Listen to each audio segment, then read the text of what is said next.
My name is Francesco Caban. I'm 25 years old.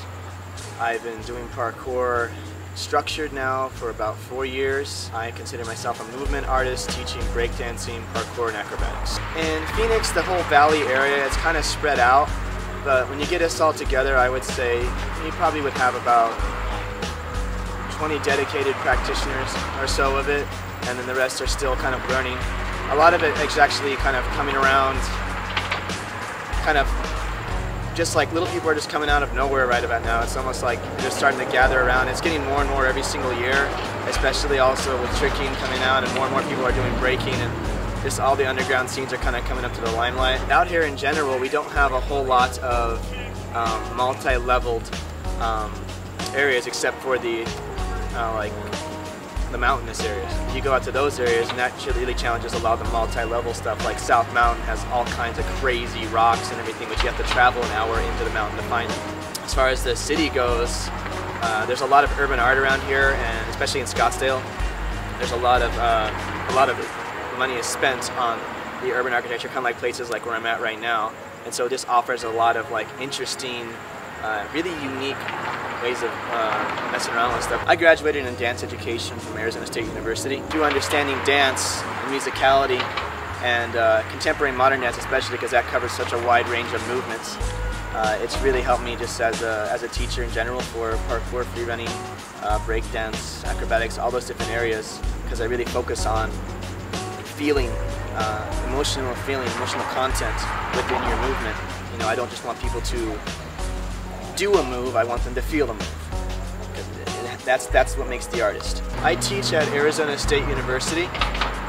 I have what I call there the Matrix course, which is a combination of acrobatics, parkour, and breakdance together. But I kind of use them, each individual art respectively, so people can learn about the background behind it and really learn the form behind everything. And then if they choose to, they can either go into one area of it, or they can combine it all together and kind of make a synergistic flow of things. I teach also local gymnastics facilities, pretty much the same curriculum. If it's younger kids, I'll teach usually just basic stuff with them until they start to get the hang of how to jump and how to land. I'm really proud of my younger students I've been working with in the intermediate classes at the gymnastics facilities. They're really starting to take off, and they have a huge respect for what it is I teach them and stuff like that. And they have a fun time with it, which is really more important to me, that they're smiling, having a good time with it, and they're getting really freaking strong. So that's always really good. I have outdoor classes that I run as well that I call kind of more pure parkour, which is no really acrobatics and stuff, because we're all out on concrete and everything. So I just kind of focus on the fundamentals with that one and building up each person through that. My teaching philosophy pretty much, I would say, gears around give people the tools to succeed. Don't give them too many idealistic or moralistic approaches that they need to follow based on what my ideals are.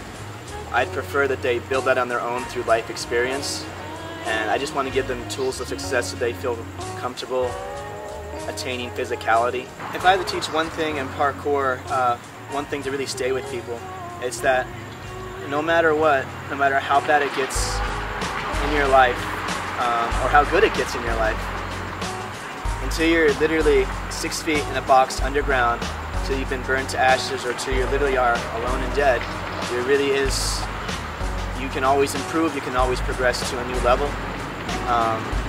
Mentally, spiritually, physically, it's all together.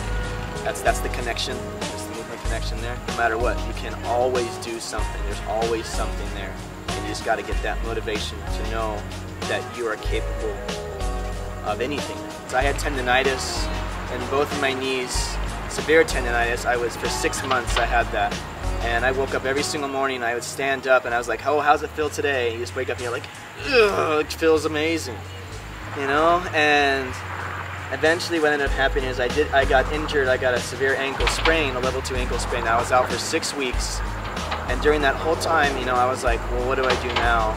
Because it's like, you get so caught up in the sport, you have to think about, I have to do something every single day. When I got that injury, pretty much that ankle sprain, I just said, okay, all I can do right now is crawl and walk, So I just crawled and walked every single day. I did long QMs, and after 6 weeks went by, I had not lost any strength, I had not lost any of my jump, no muscle mass or anything like that, no mobility problems or anything like that. I kept my body moving and what it could do. and then I jumped right back in. How has parkour changed me? I would say that it's kind of the first majorly structured art form I've been in. It pretty much taught me the meaning of training, how to approach physical education in yourself. I mean, I did breakdancing for a long time, over 10 years, and even though that was a really big thing about training, we'll train forever, you know, 3-hour sessions on your hands, 4-hour sessions on your hands.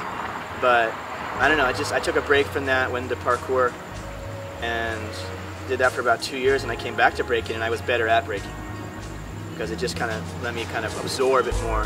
And I found that once I started training for myself, that I stopped worrying too much about all those other things in life, of saying people care about this or they care about that. So I think parkour just kind of let me focus on myself for a bit and then feel more comfortable inside my own skin. If I had to pick 3 major influences in breakdancing, definitely B-Boy Ivan. I've always loved his energy. I mean, he has enough energy to power the sun. I mean, let's put it that way.